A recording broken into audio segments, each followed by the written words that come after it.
Welcome to the Discover Before Sleep channel. Tonight, we dive into the epic story of the Earth's beating heart, the volcanoes. We'll explore how fire from the deep builds majestic mountains and how life remarkably rises from the ashes to reclaim the land. Get ready for a journey to the very core of our restless planet. To support our channel and see more content like this, please don't forget to like, comment, and subscribe. Now, lean back, relax, and let the journey begin. The world began not with a whisper, but with a roar that had no ears to hear it. In those earliest moments, our home was a chaotic sphere of liquid fire, a wandering ember in the cold, dark ocean of the cosmos. There was no sky, no sea, and certainly no ground to stand upon. Everything was motion. Everything was heat. Heavy metals, driven by the relentless pull of gravity, began to sink toward the center, forming a heart of iron and nickel, while lighter, frothy rocks rose to the surface like cream on a boiling pot. This was a planet in the making, a violent, molten masterpiece of physics and chemistry. As the eons began to stretch their long shadows across time, the surface began to experience a change that would define the rest of existence. The freezing vacuum of space pressed against the outer layer of the glowing globe, and the heat began to escape. Slowly, ever so slowly, the liquid stone at the very edge of the world began to thicken. It turned from a bright, blinding white to a deep, bruised red, and then, finally, into a dull, soot-colored gray. This was the birth of the first crust, the fragile, cooling skin of the Earth. It was a thin, brittle shell floating atop a world of churning fire, much like the delicate film of ice that forms over a lake in the first bite of winter. But this ground was an illusion. Underneath that dark, cooling skin, the planet remained a roiling furnace of unimaginable energy. The heat was trapped, pressing upward against the new crust, searching for a way out. The surface was not a solid, immovable slab. It was a jigsaw puzzle of cooling fragments, constantly being torn apart and remolded by the violence beneath.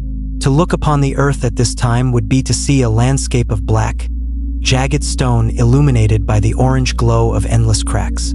Great rivers of liquid rock still poured across the darkening plains, and the air was thick with the heavy, choking breath of the interior. The silence of this era was profound, broken only by the crackling of cooling stone and the deep, rhythmic thud of internal pulses. It was a time of beginnings, where the very concept of solid was a new and tenuous experiment. The crust was a veil, a thin boundary between the freezing void of space and the compressed, screaming heat of the core. As the surface thickened, it became a weight, pressing down on the secrets of the deep, even as those secrets fought to return to the light. The ground we walk upon today, so seemingly permanent and unyielding, traces its ancestry back to this first, fragile scab on a wounded planet. Every mountain we see, every valley we tread, is a descendant of this original struggle between the cold of the outside and the fire of the inside. The crust was becoming a cage, but the prisoner within was restless. The skin of the world was beginning to harden, but it was far from still. Beneath the blackened plains and the cooling ridges, a journey was beginning. A descent into a realm where the laws of the surface no longer applied, and where the true nature of our world lay hidden in the crushing embrace of the depths.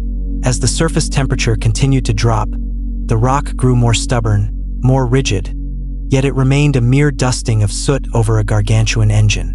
The weight of this new crust began to exert its own influence, pushing back against the rising heat. To understand the mountain, one must first understand the weight. To understand the eruption, one must first understand the containment. The stage was being set for a story that would take billions of years to tell. A story written in the language of stone and shadow, beginning at the very edge of the world and reaching down into the pulsing, pressurized heart of the machine. The transition from the cooling skin to the interior is not a sharp line, but a slow, heavy surrender. To move downward from the fragile crust is to leave the world of light and air behind, entering a realm where the very atoms of the Earth are squeezed into new and terrifying forms. As we descend, the familiar gray and black of the surface rocks fade into a perpetual, suffocating darkness. The air, if there were any, would grow thick and heavy, until it was no longer gas but a crushing weight. Initially, the descent through the crust reveals a labyrinth of fractures and veins. This is the rigid shell, a layer of stone that feels permanent but is riddled with the scars of ancient movements. Here, the temperature rises steadily, a persistent reminder of the furnace below. For every kilometer we travel into the dark, the heat increases, seeping out from the walls like a slow, invisible tide. The pressure begins to mount, pressing in from all sides with a force that would flatten any vessel made by human hands. It is a quiet, relentless power, the weight of a world's worth of stone pushing down toward the center of gravity. Moving deeper, we pass through the base of the crust and enter the mantle. This is the great middle kingdom of the Earth, a vast expanse of rock that defies simple categorization. It is not liquid like the sea, yet it is not solid like a mountain peak. Under the immense pressure and searing heat, the rock here behaves like stiff, ancient glass or thick, warm wax, can shatter if struck by a sudden force, yet over millions of years, it flows. It is a world of slow-motion rivers, where solid stone creeps at the speed a fingernail grows, driven by the restless energy of the core. The colors here would be alien to eyes accustomed to the sun. In the rare moments where the pressure allows a glimpse of the material, it is a deep, bruised olive green, composed of minerals that only exist in these high-pressure sanctuaries. But there is no light to see them. There is only the glow of the heat itself, a dull infrared pulse that vibrates through the very structure of the rock. The deeper we go, the more the pressure transforms the environment. The rock becomes denser, more packed, its crystal structures collapsing and reforming into tighter, more efficient arrangements to withstand the weight of the miles above. This is the Earth's great reservoir of heat and matter. It is a place of transition, where the energy of the planet's birth is stored and recycled. The mantle is the bridge between the surface we know and the core we can only imagine. It is a place of agonizingly slow churn, where vast plumes of warmer material rise toward the surface like bubbles in a thick syrup, while cooler, heavier slabs of old crust sink back down into the depths to be consumed and reborn. It is a cycle of endless motion, a hidden dance of stone that takes place in a silence so deep it feels like the beginning of time. Down here, the concept of a mountain is nothing more than a faint ripple on the underside of the crust. The forces that build the peaks and valleys of our world are born in this pressurized gloom. The heat is the fuel and the rock is the medium. As we reach the lower limits of this middle layer, the pressure becomes so great that the rock is forced into a state of near permanence, held in a crystalline grip that even the rising heat struggles to break. Yet the heat is persistent. It comes from further down, from the lightless heart of the planet, where the true engine resides. The descent is a journey from the familiar to the fundamental. In these depths, the Earth reveals its true identity, not as a static ball of rock, but as a living, breathing heat exchange system. Every vibration felt on the surface, every tremor that shakes the ground, is a message from this deep interior, a signal that the engine is still running. The pressure is the silence, and the heat is the voice. And as we move even further down, toward the boundary of the core itself, the source of that voice becomes clearer, more primal, and more powerful than anything the surface has ever known. At the very center of this layered world lies the source, the great primordial engine that refuses to grow cold. It is a place of impossible extremes, where the weight of the entire planet converges into a single focus point of gravity. Here, the heart of the Earth, the core, pulses with a heat that rivals the surface of the sun. This is not just leftover warmth from the planet's violent birth. It is a self-sustaining furnace, fueled by the slow, radioactive decay of ancient elements trapped within the metal. Atom by atom, these elements break apart, releasing tiny bursts of energy that, when multiplied by the trillions, keep the heart of the world beating. This heat is the master of all things. It is the architect of the landscape and the shepherd of the continents. Because the Earth is hotter at its center than at its surface, it is governed by the laws of thermodynamics, which demand that heat must move. It must rise. It must find a way to escape the crushing depths and reach the cold sanctuary of space. This simple physical requirement is what sets the entire planet in motion. The core heats the bottom of the mantle, and like a pot of thick soup on a stove, the warm rock begins to expand. As it expands, it becomes slightly lighter, slightly more buoyant than the cooler rock above it. This is the beginning of the great convection currents, the slow, majestic rise of heat through the mantle. These are not fast-moving flames, but massive columns of solid rock, thousands of miles wide, drifting upward over the course of millions of years. They are the circulatory system of the Earth. As the warm rock rises, it eventually hits the underside of the rigid crust. Unable to go any further, it is forced to turn sideways, spreading out beneath the surface like smoke hitting a ceiling. As it moves horizontally, it drags the crust along with it, a silent, invisible hand moving the pieces of the world. Eventually, this rock cools. It loses its heat to the crust above, becomes denser, and begins its long, slow fall back down into the depths. This creates a continuous loop, an engine of motion that has been running for over 4 billion years. It is a process of incredible patience. A single atom of rock might take 100 million years to complete one circuit from the deep mantle to the surface and back again. To a human life, the Earth seems static, frozen in time. But to the planet, the mantle is a roiling, shifting sea of energy, constantly rearranging the furniture of the surface. This internal energy is what prevents the Earth from becoming a dead, frozen husk like the moon. It is the reason we have an atmosphere, the reason we have oceans, and the reason we have mountains.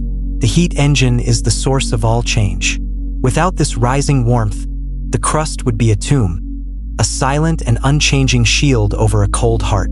But because the core remains hot, the Earth remains restless.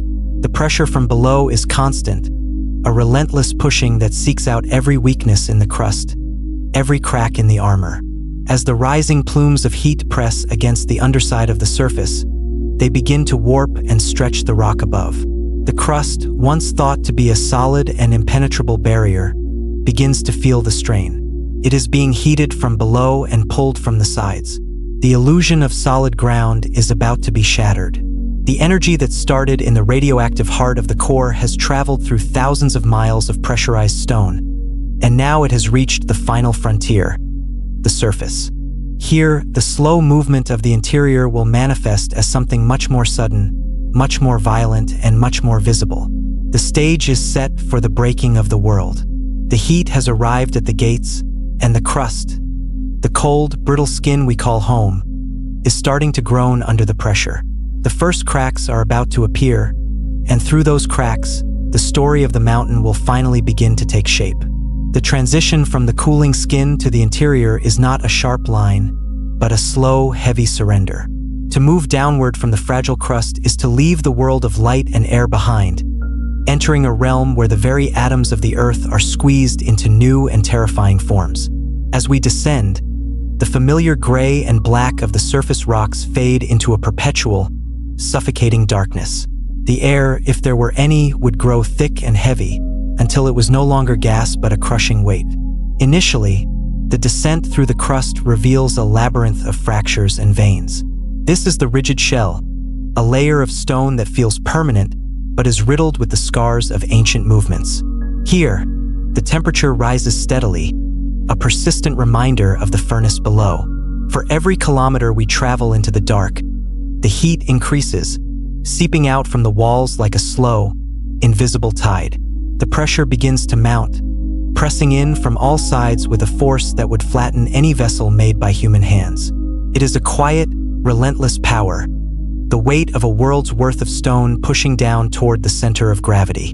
Moving deeper, we pass through the base of the crust and enter the mantle. This is the great middle kingdom of the Earth, a vast expanse of rock that defies simple categorization. It is not liquid like the sea, yet it is not solid like a mountain peak.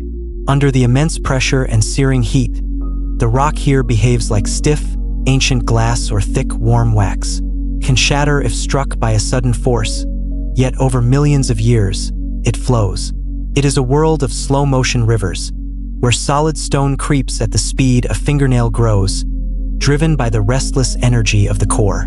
The colors here would be alien to eyes accustomed to the sun. In the rare moments where the pressure allows a glimpse of the material, it is a deep, bruised olive green, composed of minerals like olivine that only exist in these high-pressure sanctuaries. But there is no light to see them. There is only the glow of the heat itself, a dull infrared pulse that vibrates through the very structure of the rock. The deeper we go, the more the pressure transforms the environment. The rock becomes denser, more packed, its crystal structures collapsing and reforming into tighter, more efficient arrangements to withstand the weight of the miles above. This is the Earth's great reservoir of heat and matter. It is a place of transition, where the energy of the planet's birth is stored and recycled. The mantle is the bridge between the surface we know and the core we can only imagine. It is a place of agonizingly slow churn, where vast plumes of warmer material rise toward the surface like bubbles in a thick syrup, while cooler, heavier slabs of old crust sink back down into the depths to be consumed and reborn. It is a cycle of endless motion, a hidden dance of stone that takes place in a silence so deep it feels like the beginning of time. Down here, the concept of a mountain is nothing more than a faint ripple on the underside of the crust. The forces that build the peaks and valleys of our world are born in this pressurized gloom. The heat is the fuel and the rock is the medium. As we reach the lower limits of this middle layer, the pressure becomes so great that the rock is forced into a state of near permanence, held in a crystalline grip that even the rising heat struggles to break. Yet the heat is persistent. It comes from further down, from the lightless heart of the planet, where the true engine resides. The descent is a journey from the familiar to the fundamental.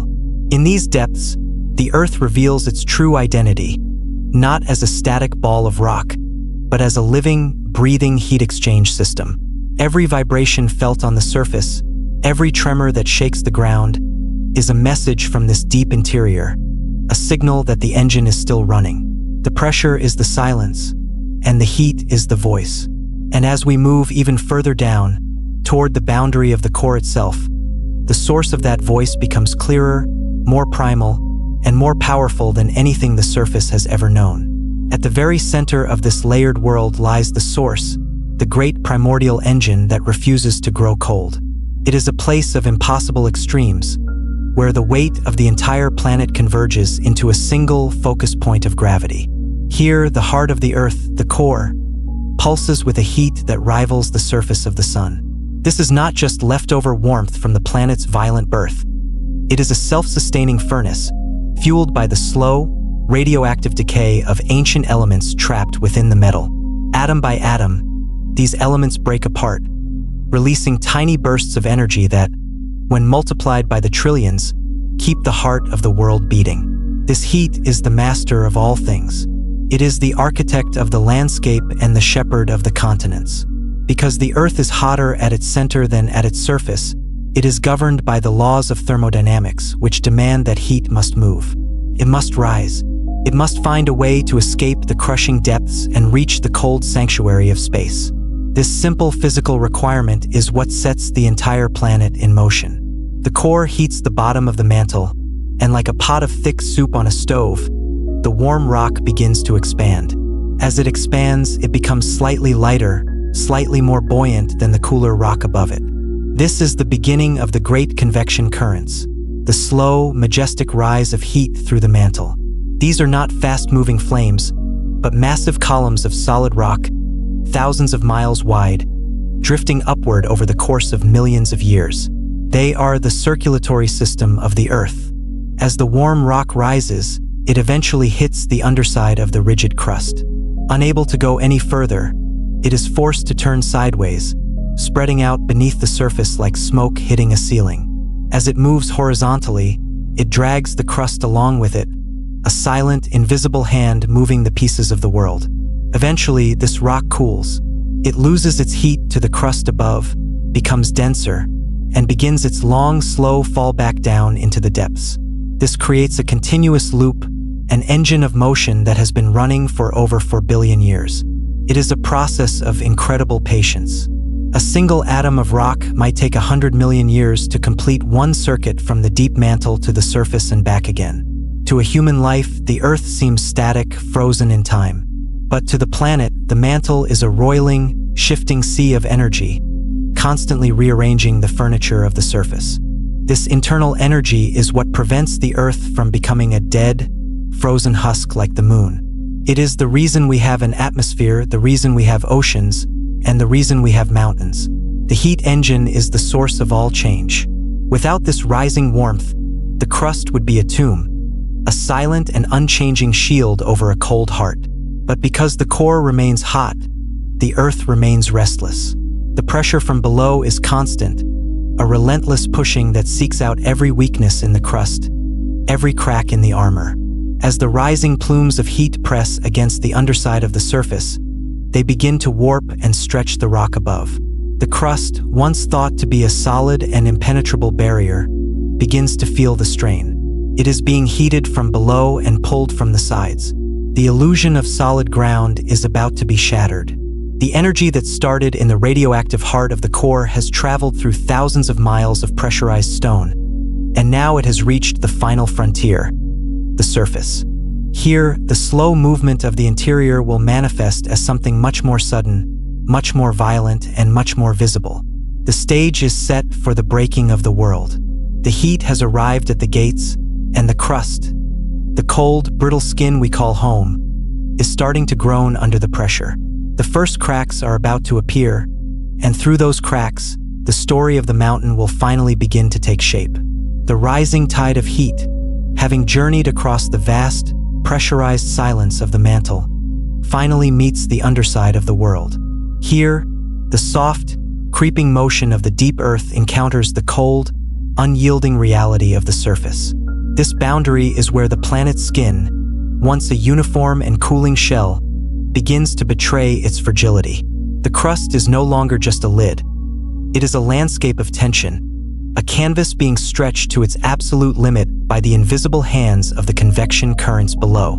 As the warm mantle material spreads out horizontally beneath the crust, it acts like a giant conveyor belt, pulling at the stone above. The crust is brittle, it cannot flow like the warm depths. Instead, it resists. It holds on with the stubbornness of ancient mineral bonds until the stress becomes too great to bear. Then, in a series of events that span thousands of years, the first great cracks begin to spiderweb across the globe.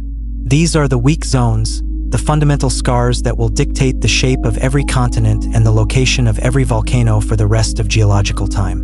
In these zones of tension, the ground does not simply break. It thins. The crust is pulled and teased like taffy, growing narrower and weaker as the miles of rock are dragged apart. As the surface thins, the weight pressing down on the hot mantle below is suddenly lifted. This unweighting is a crucial moment in the birth of a volcano. Deep underground, the rock is hot enough to melt, but the immense pressure of the crust usually keeps it squeezed into a solid state. When the crust cracks and thins, that pressure is released. The rock below, still searingly hot, finally finds the freedom to change its state. It begins to weep. Minute droplets of liquid stone begin to form between the solid mineral grains of the mantle. This is the birth of magma. It is not a sudden underground lake of fire, but a slow, sweating process. These tiny beads of molten rock are lighter than the solid stone around them, and gravity, which pulled the iron to the core, now pushes the magma upward. It seeks out the very cracks and weak zones created by the stretching crust. The scars on the Earth's surface become the highways for its internal fire. The first solid crust, which once seemed like a permanent fortress, is now a sieve. The dark, jagged plains are being bisected by long, glowing valleys where the Earth is literally coming apart. In these rift zones, the silence is broken by the sound of stones snapping, a deep, low-frequency boom that vibrates through the bedrock. These are the first earthquakes, the birth pains of a changing world. Through these deepening fissures, the first hints of red light begin to flicker from the darkness of the Earth. This process of cooling and cracking, of pressure and release, creates a global network of plumbing. The Earth is no longer a solid ball, but a complex system of plates and boundaries. The weak zones are the places where the planet breathes, where it exhales its internal heat in a desperate attempt to find balance. As the magma begins its slow, buoyed ascent through these new pathways, it carries with it the signature of the deep, the gases, the minerals, and the raw power of the core. The surface is no longer a static graveyard of cooling rock. It is becoming a mosaic. The fragments of the crust are beginning to move, drifting slowly away from the cracks where new land is being born. This is the foundation of the world's geography. The very first mountains will not be built by folding or crashing, but by the gentle upwelling of this molten rock filling the gaps of a broken shell. The Earth is preparing to transform its scattered fragments into something much larger, much more complex, and much more enduring. The scars in the Earth were no longer mere cracks. They were the nurseries of a new world. As the magma seeped into the widening gaps between the cooling plates, it did not always reach the surface to flow as a liquid. Often, it remained trapped within the throat of the crust, cooling slowly over thousands of years into incredibly dense, hard stone. This process began to create a new kind of rock, buoyant, light, and resistant to the crushing weight of the mantle. These were the seeds of the continents, the first durable foundations of the dry land we know today. In this era, the Earth's surface was a frantic jigsaw of small, volcanic islands and cooling fragments of crust, all caught in a slow-motion collision course. Driven by the heat engine below, these fragments, called cratons, began to drift toward one another. When they met, they did not simply bounce away. They crunched together, their edges buckling and folding, welding themselves into larger and larger masses. It was a process of accumulation, a gathering of the Earth's lightest materials at the top of the heap, much like sea foam gathering at the edge of a shoreline. The birth of these landmasses changed the personality of the planet. Where once there was only a thin, uniform skin, there were now thickened rafts of stone that sat high above the surrounding floor. These early continents were rugged, desolate, and dark, devoid of any green, yet they were the first true stages for the drama of geology. As they grew, they acted as thermal blankets, trapping even more heat beneath them. This trapped energy forced the mantle to work harder to escape, leading to even more intense volcanic activity around the edges of these new landmasses. The movement was agonizingly slow, a ballet of giants performed over hundreds of millions of years. Fragments of land would merge into a single supercontinent, only to be torn apart again by the rising plumes of heat from the deep mantle. Every time a continent broke apart, it left behind a trail of volcanic fire. Every time they crashed together, they pushed the crust skyward, creating the first primitive mountain ranges. These were the ancestors of the Alps and the Andes, though they stood in a world that had not yet seen a single leaf or felt the breath of a living creature. As the continents drifted, they reshaped the very environment around them. They dictated where the shallow seas would form and where the deep trenches would plunge. The surface was becoming a complex map of high and low, of old and new. The original crust, the dark basaltic floor of the world, was constantly being recycled, pulled down into the depths and melted away, but the continents were different. They were the survivors. Because they were lighter and thicker, they stayed afloat, carrying the history of the planet's early fire on their backs. Beneath the shadows of these growing landmasses, the tectonic forces were refining their power. The drifting was no longer random. It was organized into a global system of plates that moved with a heavy, purposeful momentum. The continents were like great ships made of stone, sailing on a sea of warm, plastic rock. They were the anchors of stability in a world of change, yet their very presence ensured that the Earth would never be still. The friction at their borders, the pressure at their hearts, and the fire at their feet were all converging toward a new chapter in the story of the mountain. The light of the young sun, still dim and orange, cast long shadows across these jagged, expanding plains. The air was a thick veil of carbon and steam, hiding the true scale of the transformation. But as the first massive blocks of granite and gneiss settled into place, the Earth had achieved something remarkable. It had built a home for the future. The stage was now set for the most powerful force in geology to take command, the relentless, grinding movement of the plates themselves, a force that would build the world's most iconic peaks from the wreckage of the deep. The continents, those great rafts of buoyant stone, had found their place on the map of the world, but they were never meant to be stationary. Below them, the Earth's mantle continued its slow, rhythmic churn, and the crust, once a singular, fragile skin, had now matured into a series of massive, interlocking plates. This is the era of the Great Machine, the birth of plate tectonics. To see the world from high above during this time would be to witness a slow-motion dance of gargantuan proportions. The surface of our planet is not a solid shell, but a mosaic of dozen-mile-thick slabs of rock, each one gliding, grinding, and colliding with its neighbors at a pace so deliberate it defies human perception. These plates are the messengers of the interior. They move because the deep heat engine demands it, carrying the cold, rigid rock of the surface along for the ride. In some places, the plates are moving apart, creating vast underwater valleys where the Earth is literally being birthed anew. In these mid-ocean ridges, the crust is pulled thin, and fresh magma rises to fill the gap, cooling instantly in the dark, pressurized water to form the youngest rock on the planet. This is the engine of seafloor spreading, a constant renewal that ensures the Earth's surface is never truly old. As new rock is born in the center of the oceans, it pushes the older rock outward, like a slow-moving conveyor belt that stretches from one horizon to the other. But the Earth is a finite sphere. If land is being created in one place, it must be consumed in another. Across the vast reaches of the globe, the plates eventually meet. These boundaries are the most high-tension environments on the planet. In some regions, the plates slide past one another horizontally along transform faults. This is a movement of immense friction. The jagged edges of the continental plates catch on one another, locking tight for decades or centuries. Stress builds up in the stone, an invisible energy that bends the very bedrock until, finally, the rock snaps. The plates lurch forward in a heartbeat, releasing the energy of 1,000 storms in the form of an earthquake. This is the sound of the machine resetting itself, a violent reminder that the ground beneath us is always in transit. Elsewhere, the collisions are more direct and far more transformative. When two plates of equal density, like two massive continents, slam into one another, neither is willing to give way. Instead, the crust buckles. It is a slow-motion car crash involving trillions of tons of stone. Over millions of years, the land is forced upward, folding and fracturing into the sky.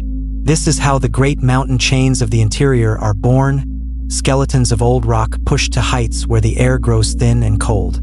These mountains are the scars of ancient collisions, monuments to the sheer momentum of the drifting plates. The movement is so slow, roughly the speed at which your fingernails grow, that to any living observer, the Earth would seem as still as a tomb. Yet, over the vast expanse of geological time, this slow movement is a force of incredible violence. It has the power to open and close entire oceans, to bridge continents together, and to tear them asunder. The energy required to move a continent just 1 inch is beyond human calculation. It is the collective power of the planet's internal fire, channeled into the movement of the crust. As we watch these plates glide across the surface, we begin to see a pattern. The volcanoes of the world are not scattered at random. They follow the lines of this great mosaic. They gather at the edges, where the plates are pulling apart, or more dramatically, where they are being forced beneath one another. The plates are the architects of the landscape, but they are also the gatekeepers of the fire below. Every mountain peak and every deep-sea trench is a physical record of where these plates have been and where they are going. The atmosphere of the planet began to change as these tectonic forces matured. The constant recycling of rock released gases that had been trapped for eons, building the air we breathe and the oceans that sustain us. The Earth was no longer just a cooling ember. It was a complex, self-regulating system. But the most dramatic work of the tectonic plates was happening in the shadows, where the heavy floor of the ocean met the edge of the light continental rafts. Here, in the deep trenches, the story was about to take a darker, more pressurized turn, leading to the creation of the most explosive forces on the planet. The great tectonic dance eventually leads to a place of ultimate sacrifice, the subduction zone. Here, the heavy, water-soaked floor of the ocean meets the towering, lighter edge of a continent. Because the oceanic crust is made of dense basalt, it cannot win a head-on collision with the buoyant granite of the land. Instead, it bows its head. In a slow, agonizing curve, the seafloor bends and begins to slide downward, plunging into the dark, hot throat of the mantle. This is the deepest wound on the planet, a trench that descends miles below the waves, marking the spot where the surface returns to the interior. As the massive slab of oceanic rock descends, it carries with it the secrets of the surface. For millions of years, this rock sat at the bottom of the sea, absorbing water like a sponge and gathering layers of silt, clay, and the remains of ancient organisms. Now, all of that material is being dragged into a realm of rising heat and crushing pressure. It is a journey into a furnace. As the plate sinks deeper, 10, 20, 50 miles down, the environment becomes hostile. The temperature begins to climb toward 1,000 degrees, and the weight of the world above presses in with a force that would turn a diamond to dust. But it is not just the heat that causes the world to melt. It is a strange, beautiful quirk of chemistry. Under this immense pressure, the water trapped within the sinking rock is squeezed out, like water from a wrung towel. This water, now a supercritical fluid that is neither liquid nor gas, rises from the dying slab and seeps into the hot mantle rock sitting just above it. In the strange physics of the deep earth, adding water to hot rock actually lowers its melting point. It is like throwing salt on ice. The solid mantle, which was once stable, suddenly finds itself unable to remain solid. It begins to sweat. This is the birth of the most dangerous substance on Earth, subduction zone magma. Unlike the simple, runny lavas of the deep ocean, this new molten rock is a complex, chemical soup. It is rich in silica, the same element that makes up glass, and it is saturated with the gases and water it stole from the sinking seafloor. As the mantle begins to partially melt, tiny, incandescent droplets of magma coalesce, forming thin films between the solid crystals of the deep stone. These droplets are lighter than their surroundings, and they begin a slow, buoyant ascent toward the surface. The continental crust above feels the arrival of this new energy. It is being attacked from below by a rising tide of molten rock that is thick, sticky, and incredibly hot. This magma does not simply flow. It melts its way upward, dissolving the continental stone and incorporating it into its own mass. The ground above begins to tremble as the magma forces its way through ancient faults and cracks. High above on the surface, the landscape remains unaware of the chemical war being waged in the dark. The trees, the rivers, and the wind-swept plains sit atop a ticking clock. The subduction zone is the ultimate recycling plant. It takes the cold, dead floor of the ocean and transforms it into a rising column of fire. This is where the world's most iconic volcanoes are forged, the towering, snow-capped peaks that ring the edges of the oceans. They are fed by the death of the seafloor. For every inch the oceanic plate sinks into the dark, a corresponding amount of pressure builds beneath the mountains. The energy is being concentrated, bottled up by the weight of the continent, waiting for the moment when the resistance of the stone can no longer hold back the ambition of the fire. The silence in these deep trenches is haunting. It is a slow, steady grinding of world-sized gears. But above, in the heart of the mountain ranges, the atmosphere is changing. The air grows sulfurous and heavy. The earth begins to bulge, invisible to the eye but felt by the very bedrock. The magma has survived its birth in the depths. Now, it is gathering its strength for the final ascent. The journey from the sinking plate to the mountain peak is a marathon of pressure, and the finish line is the sky itself. The transition from solid to liquid is not a sudden flash of light, but a slow, agonizing transformation that takes place in the crushing silence of the deep earth. As the fluids released from the sinking oceanic plate rise into the scorching mantle, the chemistry of the world begins to unravel. This is the moment of partial melting, a process of incredible selectivity. Rock is not a singular substance. It is a complex tapestry of different minerals, each with its own breaking point, its own threshold for heat and pressure. In the dark, pressurized reaches of the upper mantle, the arrival of water lowers the melting temperature of the surrounding stone just enough to cause a change. But the rock does not melt all at once.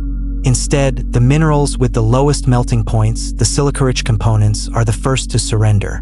They begin to turn into microscopic beads of liquid, clinging to the edges of the still solid crystals like dew on a blade of grass. The rock becomes a mush, a structural paradox that is both solid and liquid at the same time. These tiny, glowing droplets are the raw essence of magma, born from the chemical divorce of ancient stone. These microscopic pockets of fire are governed by the law of buoyancy. The liquid stone is less dense than the solid matrix surrounding it. Slowly, driven by a relentless urge to rise, these droplets begin to move. They migrate along the boundaries of the mineral grains, merging with one another to form thin, incandescent films.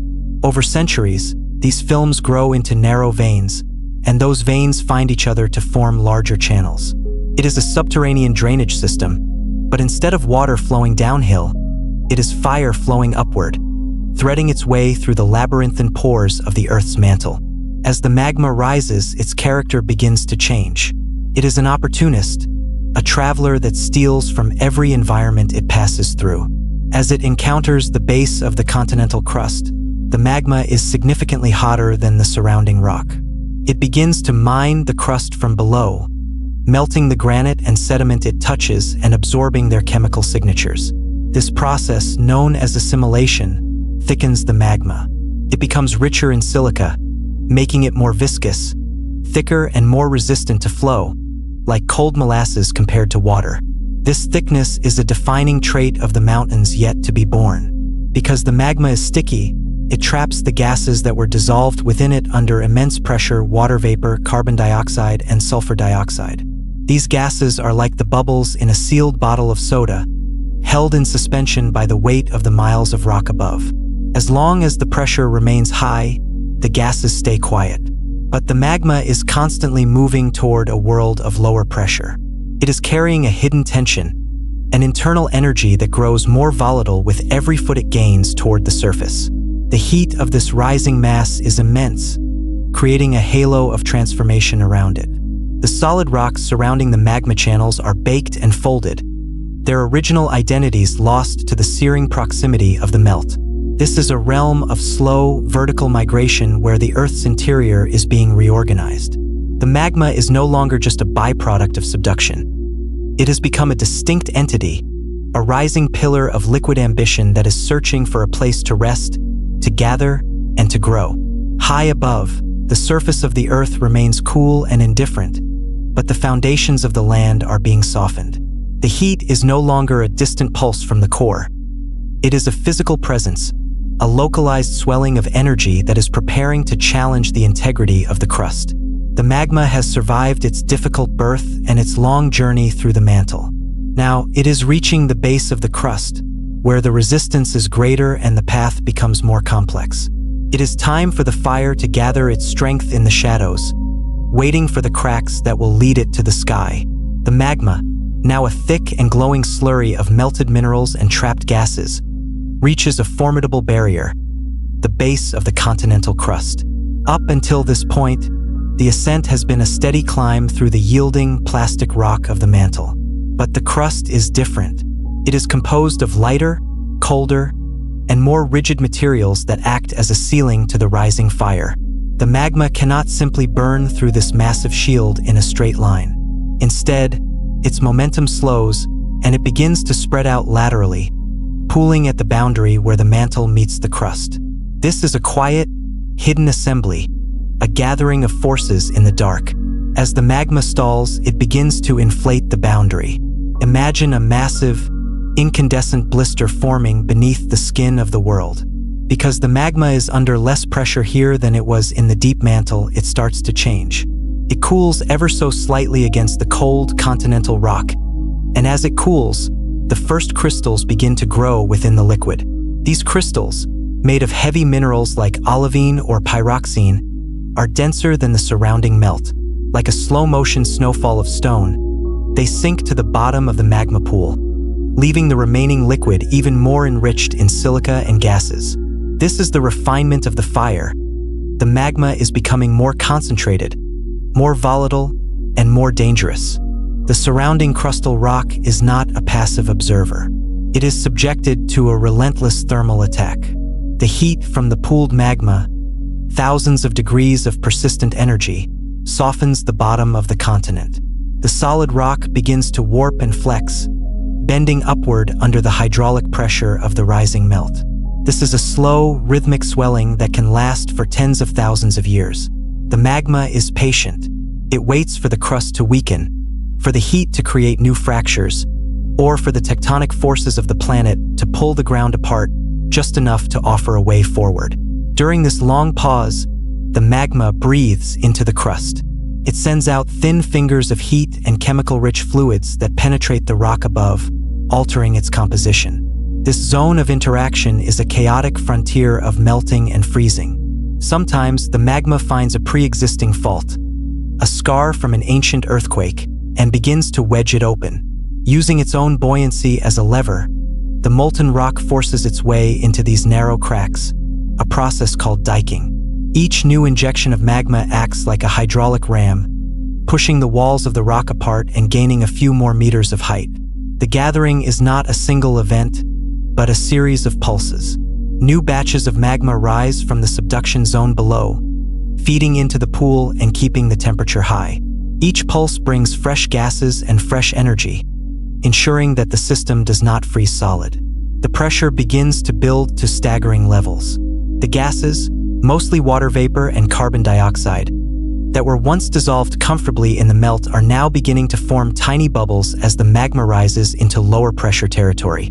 These bubbles increase the volume of the magma, making it push even harder against its stone cage. High above on the surface, the only sign of this gathering might be a subtle, invisible tilt of the land or a series of tiny, deep-seated tremors that no animal can feel. But deep in the foundations of the continent, the architecture of the future mountain is being drafted. The magma is no longer a collection of scattered droplets. It is a unified body, a reservoir of potential energy that has finally found the strength to challenge the weight of the world.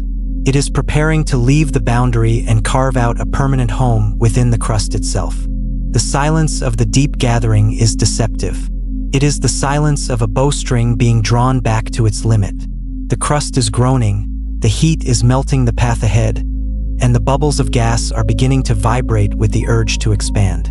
The journey of the magma is entering its most critical phase, where it will transition from a hidden visitor to a resident of the upper world, creating the massive chambers of fire that serve as the hearts of all great volcanoes. The magma has now forced its way past the threshold of the deep mantle and established itself within the heart of the continental crust. This is where the fire finds its sanctuary, carving out a cathedral of molten stone known as a magma chamber. These are not hollow caves filled with liquid fire, but rather massive, pressurized reservoirs, spongy, incandescent zones where the solid earth has been forced to make room for the intruder.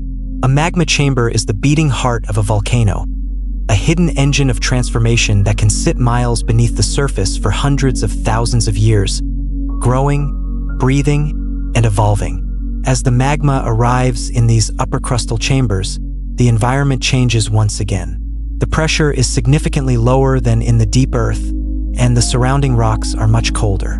This temperature difference triggers a complex process of internal organization. The magma begins to cool along the edges of the chamber, forming a thick, crystalline mush along the walls. Inside this mush, minerals begin to grow, exquisite, jagged crystals of feldspar, quartz, and hornblende. As these minerals form, they change the chemistry of the remaining liquid. The heavier elements are locked away in the solidifying walls, while the lighter, more volatile elements, the silica and the gases, become concentrated in the center. This concentration is what makes the magma chamber a ticking clock. The gases, primarily water vapor, carbon dioxide, and sulfur dioxide, are no longer held in a quiet, dissolved state. As the magma cools and crystals take up more space, the gases are squeezed out of the liquid, forming billions of tiny bubbles. Because these bubbles are light, they migrate toward the roof of the chamber, creating a gas cap of immense pressure. The roof of the chamber, miles of solid granite and sandstone, begins to arch and crack under this upward force. The magma chamber is now a pressurized vessel, much like a steam boiler with no release valve, straining against the structural integrity of the continent. Inside the chamber, the magma is never truly still. It is a world of violent convection.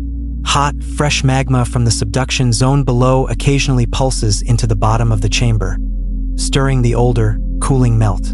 This magma mixing is like pouring hot coffee into a cold cup. It re-energizes the system, reheating the crystals and causing the gas bubbles to expand rapidly.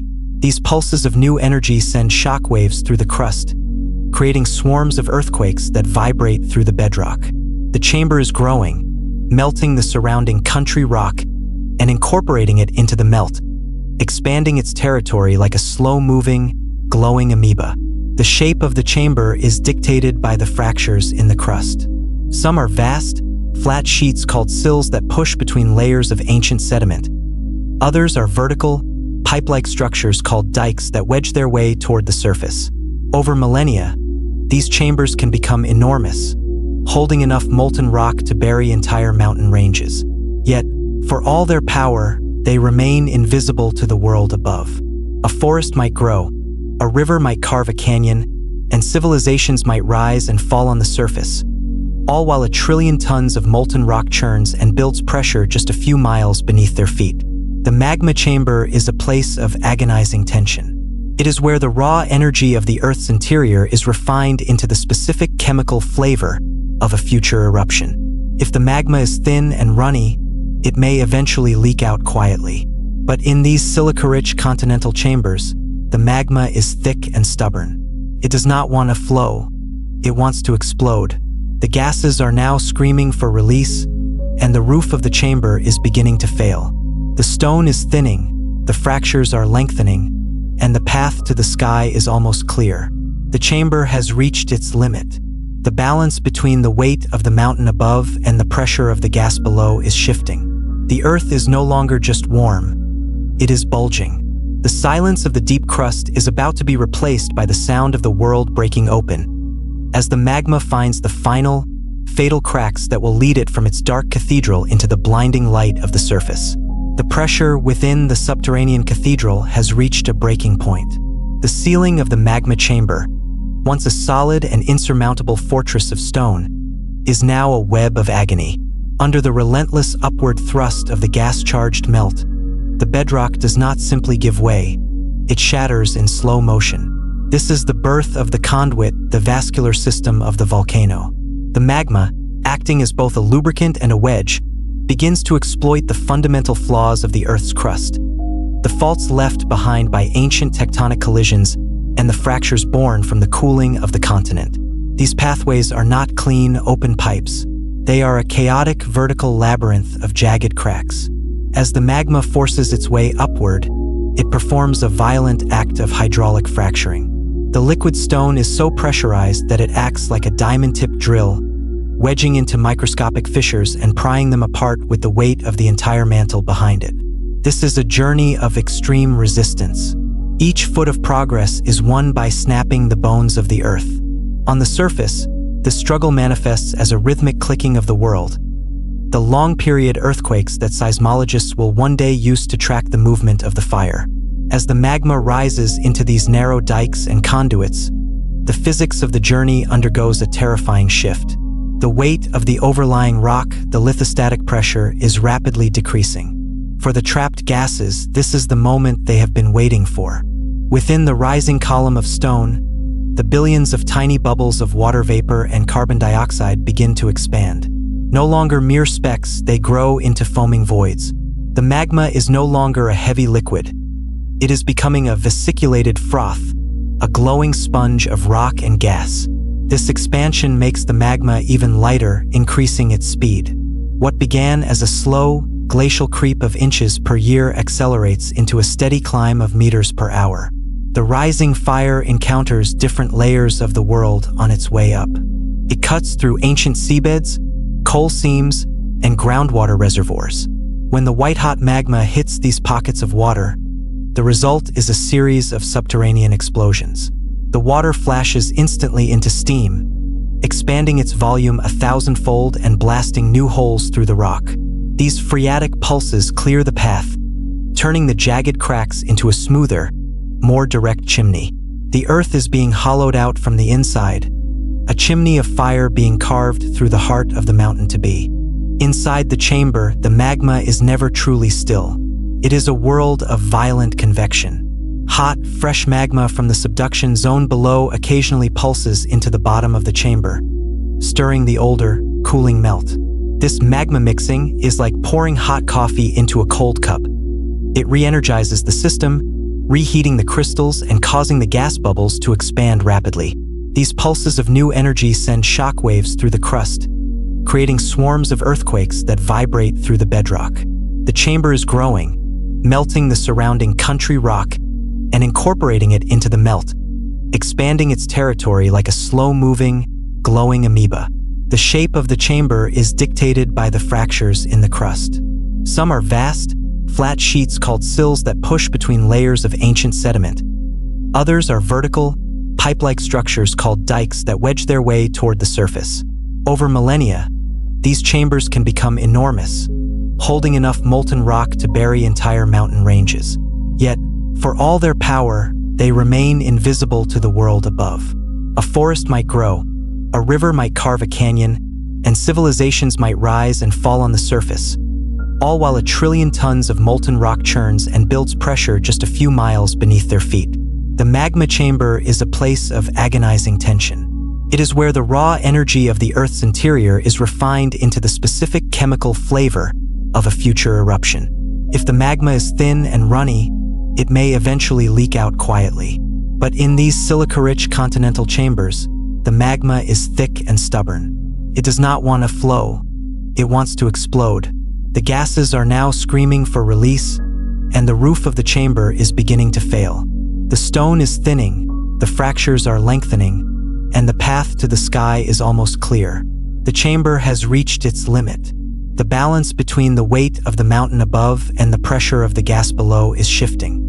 The Earth is no longer just warm, it is bulging. The silence of the deep crust is about to be replaced by the sound of the world breaking open, as the magma finds the final, fatal cracks that will lead it from its dark cathedral into the blinding light of the surface. The pressure within the subterranean cathedral has reached a breaking point. The ceiling of the magma chamber, once a solid and insurmountable fortress of stone, is now a web of agony. Under the relentless upward thrust of the gas-charged melt, the bedrock does not simply give way, it shatters in slow motion. This is the birth of the conduit, the vascular system of the volcano. The magma, acting as both a lubricant and a wedge, begins to exploit the fundamental flaws of the Earth's crust, the faults left behind by ancient tectonic collisions and the fractures born from the cooling of the continent. These pathways are not clean, open pipes. They are a chaotic vertical labyrinth of jagged cracks. As the magma forces its way upward, it performs a violent act of hydraulic fracturing. The liquid stone is so pressurized that it acts like a diamond-tipped drill, wedging into microscopic fissures and prying them apart with the weight of the entire mantle behind it. This is a journey of extreme resistance. Each foot of progress is won by snapping the bones of the Earth. On the surface, the struggle manifests as a rhythmic clicking of the world, the long-period earthquakes that seismologists will one day use to track the movement of the fire. As the magma rises into these narrow dikes and conduits, the physics of the journey undergoes a terrifying shift. The weight of the overlying rock, the lithostatic pressure, is rapidly decreasing. For the trapped gases, this is the moment they have been waiting for. Within the rising column of stone, the billions of tiny bubbles of water vapor and carbon dioxide begin to expand. No longer mere specks, they grow into foaming voids. The magma is no longer a heavy liquid. It is becoming a vesiculated froth, a glowing sponge of rock and gas. This expansion makes the magma even lighter, increasing its speed. What began as a slow, glacial creep of inches per year accelerates into a steady climb of meters per hour. The rising fire encounters different layers of the world on its way up. It cuts through ancient seabeds, coal seams, and groundwater reservoirs. When the white-hot magma hits these pockets of water, the result is a series of subterranean explosions. The water flashes instantly into steam, expanding its volume 1,000-fold and blasting new holes through the rock. These phreatic pulses clear the path, turning the jagged cracks into a smoother, more direct chimney. The earth is being hollowed out from the inside, a chimney of fire being carved through the heart of the mountain to be. The mountain is also a chemical factory. As the magma rises through the central chimney, it releases acidic gases that percolate through the surrounding rock. This hydrothermal alteration turns hard, dark stone into soft, colorful clays, vibrant yellows, deep reds, and pale whites. While beautiful to the eye, this process actually weakens the mountain from within. The giant is becoming top-heavy, its upper reaches composed of loose rubble and rot, held together only by the freezing grip of the glaciers and the temporary pressure of the magma. To look at a volcanic peak is to see a frozen record of 1,000 different moments of violence and peace. It is a monument to the persistence of the Earth's internal engine. The mountain has spent 50,000 years rising from the plain, a slow-motion exhaling of the mantle. It stands now as a masterpiece of gravity and heat, its summit brushing the edge of the stratosphere, its roots reaching down into the dark chambers of the crust. But this period of quiet growth is merely a transition. The internal pressure, which has built the mountain's height, is now becoming too great for the mountain's strength to contain. The construction phase is nearing its end, and the era of the eruption is about to begin. The moment of the first great eruption is not a single event, but a catastrophic failure of containment. For millennia, the mountain has stood as a lid, a massive weight of stone and ice pressing down on the volatile heart below. But the physics of the deep has finally overtaken the strength of the surface. Inside the central conduit, the magma has become a screaming froth of gas and molten glass. The bubbles, once microscopic, have expanded into a raging turbulence that the rock can no longer tether. The mountain begins to groan, a deep, subsonic vibration that shakes the very foundations of the continent. This is the throat clearing of the giant, the final warning before the seal is broken. The break begins at the weakest point, the summit crater or a fractured flank. The rock does not simply move, it shatters. Under the immense pressure of the expanding gas, the plug of old, solidified lava that has capped the mountain for centuries is pulverized. In a heartbeat, the weight of the atmosphere is the only thing left holding back the fire. When that seal fails, the decompression is instantaneous and violent, much like the sudden removal of a cap from a shaken bottle of soda. The gases within the magma expand at supersonic speeds, tearing the liquid stone into a billion jagged fragments of ash and pumice. The sky, once clear and blue, is suddenly obliterated. A vertical pillar of ash and fire, known as an eruption column, punches through the atmosphere with the force of a nuclear detonation. This column is a mixture of superheated gas and pulverized rock, rising miles into the air on a thermal tide. At the top of its ascent, the column spreads out into a terrifying umbrella cloud, casting a premature and unnatural night over the landscape. The sun is reduced to a pale, sickly disk, and then it vanishes entirely, replaced by a world of gray soot and the smell of burnt matches. But the most lethal part of the eruption does not stay in the sky. If the eruption column becomes too heavy with rock and ash, it can no longer be supported by the rising heat. In a terrifying moment of gravitational collapse, the column falls back upon itself, crashing onto the slopes of the mountain. This creates the pyroclastic flow, a glowing avalanche of gas and stone that moves at the speed of a jet engine. This flow is a fluidized nightmare. Because the ash is suspended in hot gas, there is almost no friction. It ignores the laws of the terrain, racing over ridges and filling valleys, incinerating everything in its path with temperatures exceeding 1,000 degrees. On the lower slopes, the heat of the eruption meets the mountain's glaciers. In an instant, cubic miles of ice are flashed into water. This water mixes with the falling ash and loose volcanic rubble to create a lahar, a volcanic mudflow with the consistency of wet concrete and the momentum of a tidal wave. These flows are the silent scavengers of the eruption, following the river valleys for dozens of miles, burying forests, blocking waterways, and reshaping the topography of the lowlands in a matter of hours. The mountain is no longer just a peak. It is a source of flowing, transforming earth. Inside the eruption itself, the atmosphere is a chaos of static electricity. The friction between billions of tumbling ash particles generates massive bolts of volcanic lightning that spiderweb through the dark ash cloud.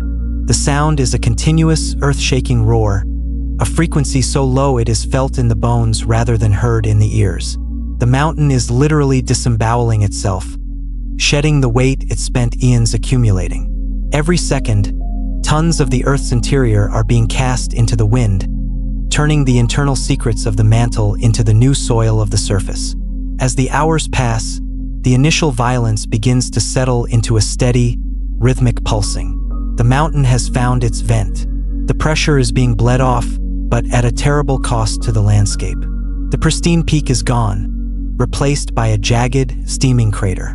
The forests are gray ghosts, buried under feet of heavy, suffocating ash. The air is thick with the fallout of the deep earth. The first eruption is a reset, a violent clearing of the slate that proves, once and for all, that the solid ground is merely a temporary guest on a planet that is still very much alive. The violent roar of the initial blast eventually yields to a more rhythmic, heavy breathing. The sky is no longer a vacuum of gray ash, but a canvas of shifting, bruised colors as the sun tries to pierce through the cooling fallout. Now that the throat of the mountain has been cleared of its ancient, brittle plugs, the deeper, more fluid reservoirs of the magma chamber find their way to the surface. This is the era of the lava flow, the slow, relentless march of the Earth's molten blood across the wounded land. Unlike the explosive ash, which claimed the sky, the lava is here to claim the ground, moving with a terrifying, liquid weight that nothing can resist. As the lava spills over the jagged lip of the new crater, it moves like a river of incandescent gold. This is no longer the frothy, gas-filled stone of the first minutes. It is a dense, degassed melt that has found its pace. On the steeper slopes, it rushes in narrow channels, glowing with a white-hot intensity that bleaches the color from the surrounding charred rocks. But as it reaches the gentler gradients of the foothills, it slows, thickening into a dark, roiling crust of obsidian and basalt. The surface of the flow cools into a silver-gray skin that crinkles and folds like the hide of an ancient beast, while inside, the heart of the river remains liquid and searing, pushing the front forward inch by agonizing inch. The reshaping of the land is absolute. As the lava advances, it fills the ancient river valleys, turning life-giving waterways into solid veins of stone. It surrounds the skeletal remains of forests, creating lava trees, where the wet would chill the stone into a protective mold before the heart of the tree was turned to charcoal and smoke. The topography of the world is being inverted. What was once a low-lying meadow is now a high, flat plateau of cooling rock. This is the true masonry of the volcano. The ash of the first eruption was a temporary blanket, destined to be washed away by the rains, but the lava is a permanent amendment to the geography of the planet. Simultaneously, the finer ash continues to fall from the high atmosphere, settling over the world like a heavy, suffocating snow. This ash is not the soft soot of a wood fire. It is composed of microscopic shards of volcanic glass, jagged and abrasive. It coats the leaves of distant forests, its weight snapping branches and its chemistry altering the acidity of the soil. Where it falls into the sea, it clouds the water, feeding blooms of plankton even as it chokes the reefs below. The mountain is exhaling its internal minerals, broadcasting the chemistry of the mantle across the surface of the crust, providing the raw materials for a future world even as it destroys the present one. As the days turn into weeks, the cooling process begins to create its own architecture. In the thickest flows, the stone contracts as it loses its heat, cracking into perfect geometric columns, hexagonal pillars of basalt that look like the pipes of a gargantuan organ. These columnar joints are the signature of a world finding its stability again. The landscape is now a mosaic of textures. The sharp, jagged lava that tears at anything that touches it, and the smooth, ropey pahoehoe that flows like liquid silk. The mountain has effectively redrawn its own boundaries, expanding its base by miles and adding hundreds of feet of new height to its fractured crown. The air remains thick with the smell of sulfur and the sound of crackling stone, a constant low-frequency popping as the new land settles and breaks under its own cooling weight. The heat is still palpable, a shimmering haze that rises from the blackened plains for months after the fire has stopped moving. But the violence has reached a plateau. The internal pressure has found its equilibrium with the atmosphere. The mountain has successfully exhaled. Now, the fires begin to retreat back into the depths, leaving behind a world that is unrecognizable, sterile, and silent. The era of fire is drawing to a close, and the long, slow era of the stone is beginning. The mountain stands as a jagged, steaming monument to the forces of the interior, a fortress of fresh rock that will now face the patient erosion of the wind and the rain. But beneath the silence, the cycle is already preparing for its next phase. The fire is gone, but the mountain remains a living, breathing entity, and the void left behind by the departed magma is about to pull the world into a new kind of shadow. The fire has retreated, leaving behind a world that feels as though it has been cast in iron. The silence that follows a great eruption is not the peaceful quiet of a sleeping forest. It is a heavy, ringing absence of sound, a vacuum left by the departure of a titan. The roar of the gas and the thud of the falling ash have faded, replaced by the occasional metallic clinking of cooling stone. This is the era of the long quiet, a time when the mountain settles into its new skin and the earth begins the agonizingly slow process of reclaiming the heat it threw into the sky. The new landscape is a study in monochrome. Miles of once vibrant valleys are now buried under a thick, undulating crust of black and charcoal gray. The heat, however, remains a ghost in the rock.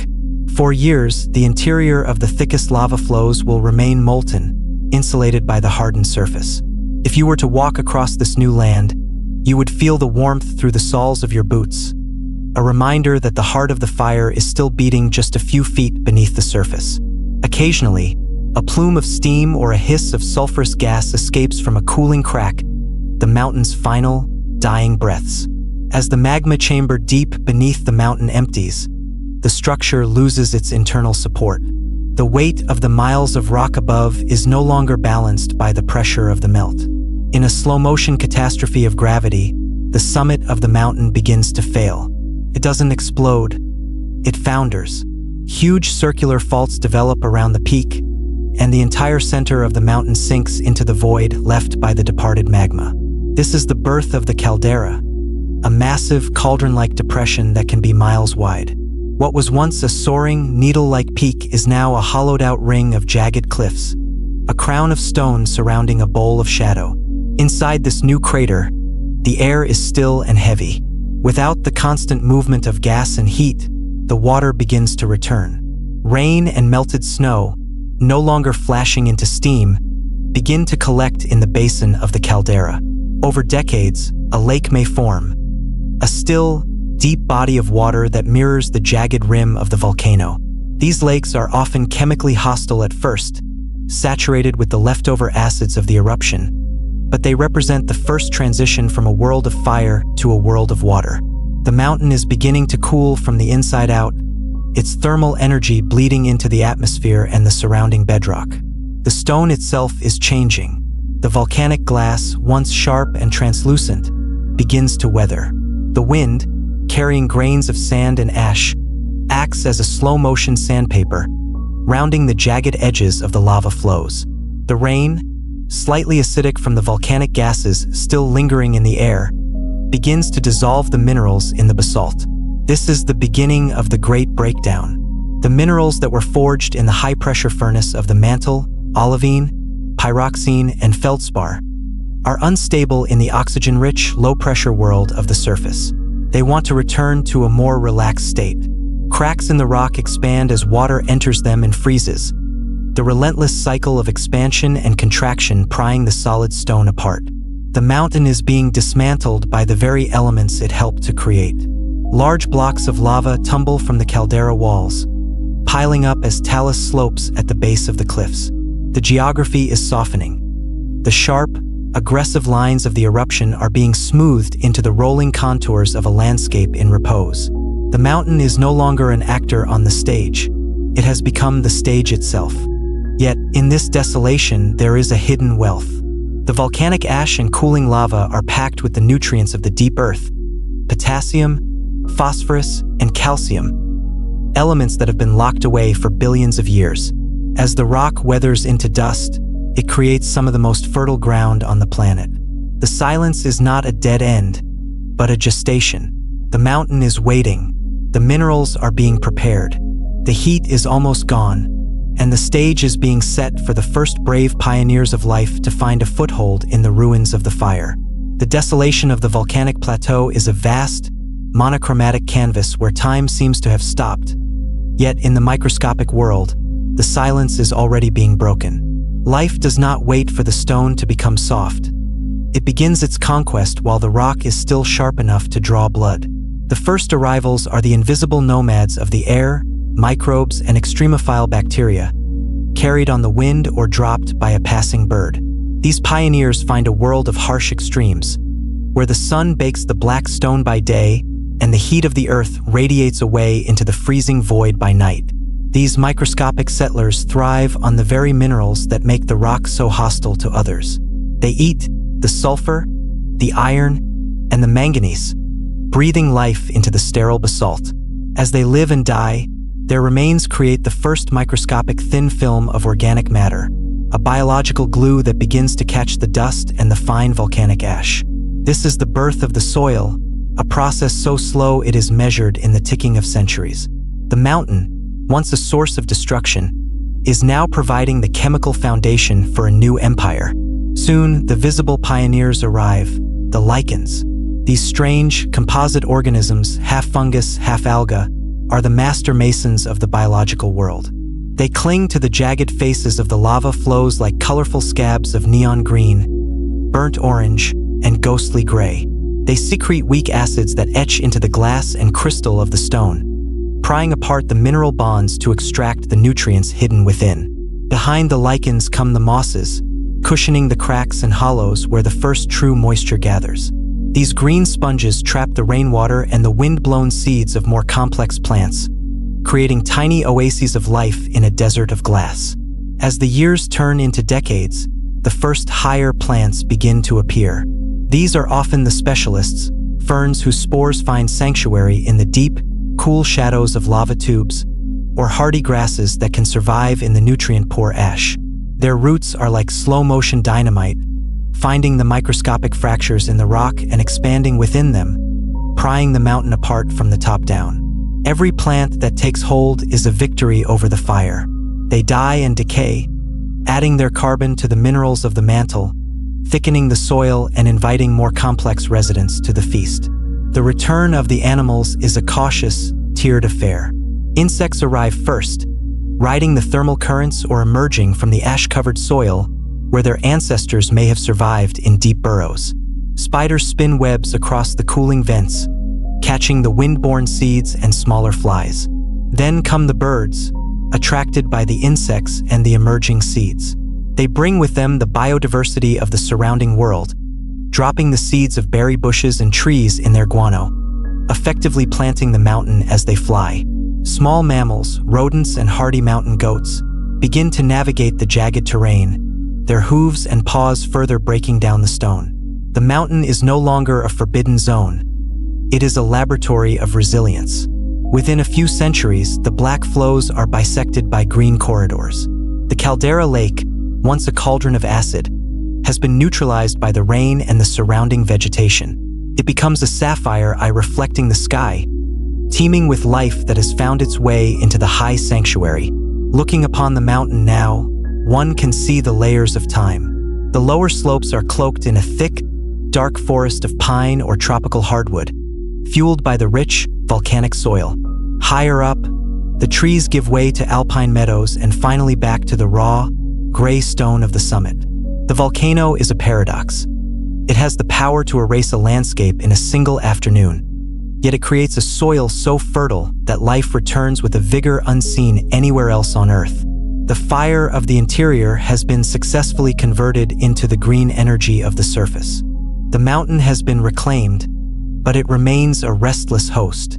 The life that clings to its slopes exists at the whim of the geology below. The forests grow tall and the animals thrive in the shade of the peak, but they are all living on the roof of a furnace that is merely resting. The cycle of the stone is entering its most complex chapter yet. The arrival of a creature that does not just live on the mountain, but watches it, fears it, and tries to understand the fire within. The arrival of the human spirit to the slopes of the volcano marked a new kind of tension in the story of the Earth. To the eyes of an animal, the mountain is merely a terrain of risk and reward. To a human, it is a god, a monster, and a provider. Drawn by the siren song of the soil, the richest, most forgiving earth found anywhere on the planet, civilizations began to cluster at the feet of the giants. They built their homes out of the very basalt that had once buried their ancestors, tilling the ash into vineyards and orchards that flourished with an almost supernatural abundance. The volcano became the center of their world, a towering presence that dictated the rhythm of their lives. In the early chapters of this relationship, the mountain was a mystery explained through myth. In the absence of seismic sensors and satellite maps, the deep, guttural groans of the earth were interpreted as the stirrings of trapped giants or the anger of subterranean deities. Smoke rising from the summit was seen as a divine signal, a warning to live with humility in the shadow of the fire. These myths were not just stories. They were a primitive form of risk management, a cultural memory of past destructions passed down through generations to ensure that the fear of the mountain remained as fertile as its soil. As the centuries turned into the modern age, the fear transformed into a restless curiosity. Humans began to settle deeper into the danger zones, their cities expanding across the ancient paths of pyroclastic flows and the dried veins of old lava rivers. The relationship became a gamble. People learned to read the subtle warning signs of the mountain's temperament, the way the well water might suddenly turn bitter and sulfuric, or the way the birds might vanish from the trees hours before the ground began to tilt. They were learning the language of the stone, but they were doing so from the perspective of a creature whose entire history is but a heartbeat in the life of a volcano. The tragedy of the human-volcano relationship lies in the difference in our clocks. A mountain might remain silent for 500 years, long enough for 20 generations of humans to forget the fire. They build great stone monuments, pave roads, and raise children in the absolute belief that the ground is solid. But the mountain does not forget its nature. To the volcano, a 5-century nap is merely a pause between breaths. When it finally wakes, the collision between human permanence and geological reality is catastrophic. The very structures built to provide safety become tombs of ash, and the bustling cities are frozen into silent museums of gray dust, preserving the frantic final moments of those who forgot the fire was only sleeping. Yet, even in the face of such destruction, we return. We are a species of the edge. The same heat that threatens us is the source of the geothermal energy that warms our homes and the minerals that drive our technology. We have learned to listen to the heartbeat of the mountain with machines of incredible sensitivity, attempting to predict the unpredictable. We place our sensors in the smoking craters and our satellites in the cold void of space, all to gain a few hours of warning, a chance to flee before the Earth reclaims its territory. The mountain stands as a reminder of our fragility. It humbles the most advanced technology and mocks the lines we draw on our maps. To live near a volcano is to accept a contract with the deep earth, a life of abundance and beauty, paid for with the constant, underlying knowledge that the landlord may one day return to demolish the house. We have become the mountain's witnesses, the only creatures capable of telling its story, even as we remain entirely subject to its whims. As we look toward the future, the relationship continues to evolve. We are no longer just victims or observers. We are starting to understand that the mountain is part of a global system that keeps our planet habitable. The carbon it exhales, the mountains it builds, and the soil it creates are all part of the engine that allows us to exist in the first place. The fear is still there, but it is being joined by a profound, scientific respect. The fire is not our enemy.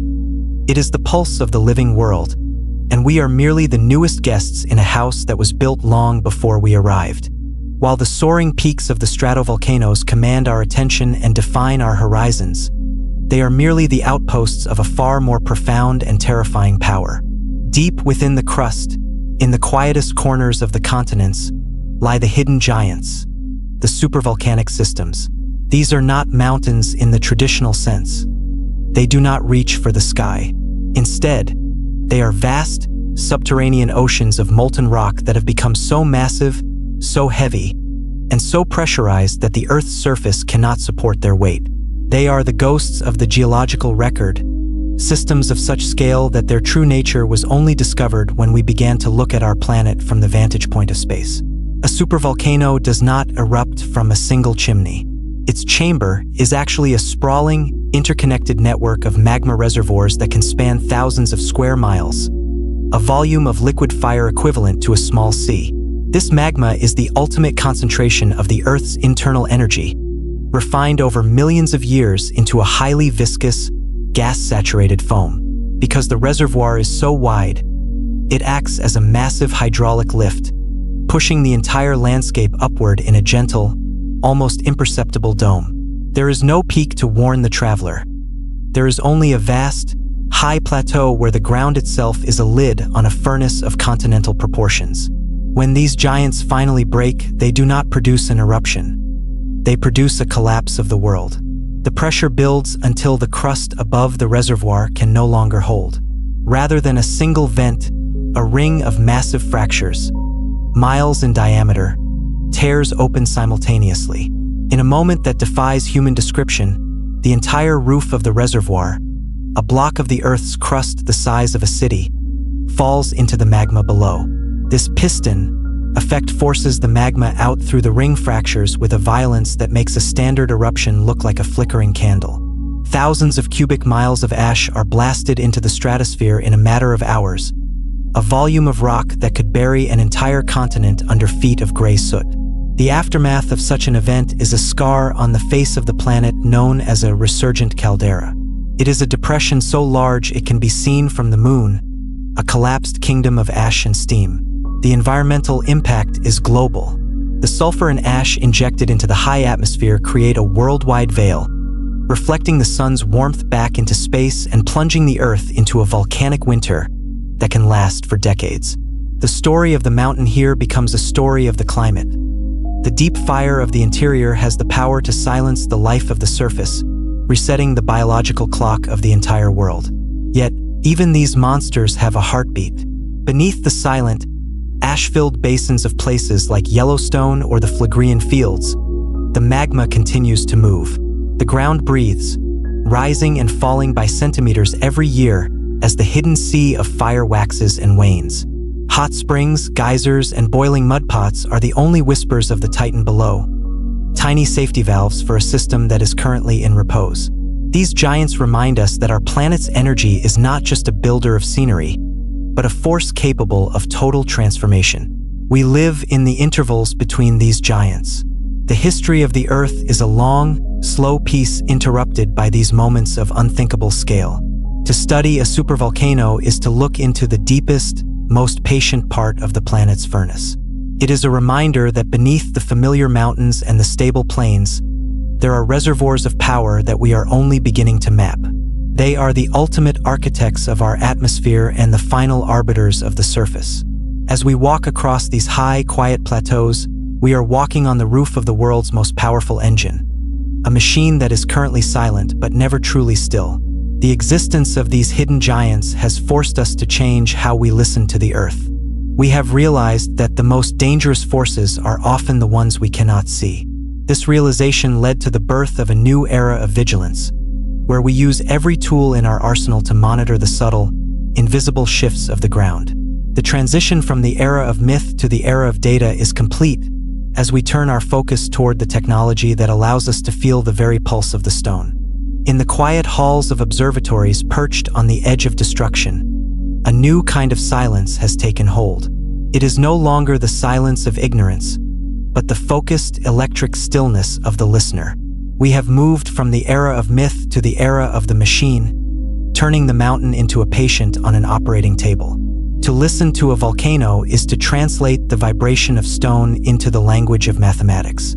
We have wrapped the world's giants in a web of sensors, delicate, silicon-based ears buried deep in the ash and rock, all designed to catch the faintest whisper of the fire before it speaks.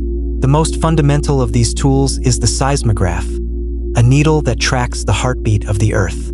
Beneath a restless volcano, the earthquakes are not the sharp, jagged snaps of shifting continents. They are harmonic tremors, a rhythmic, low-frequency hum. This is the sound of magma moving. As the molten rock pushes through the narrow conduits, It causes the walls of the chimney to vibrate like the pipes of a cathedral organ. By mapping these vibrations, we can see the fire in 3 dimensions, tracing its slow, buoyant ascent from the deep chamber toward the light of the sun. We are no longer blind. We are watching the shadows of the interior move in real time. But the mountain does not just shake. It breathes. Using satellites that orbit hundreds of miles above the atmosphere, we measure the inflation of the peak. This is GPS monitoring on a submillimeter scale. As the magma chamber fills with fresh melt and gas, the entire mountain bulges, pushing its slopes outward and upward. To the human eye, the peak is a solid, unmoving monument of stone. To the satellite, it is a living lung expanding with the pressure of the deep. When the ground begins to tilt, we know the bow is being drawn back.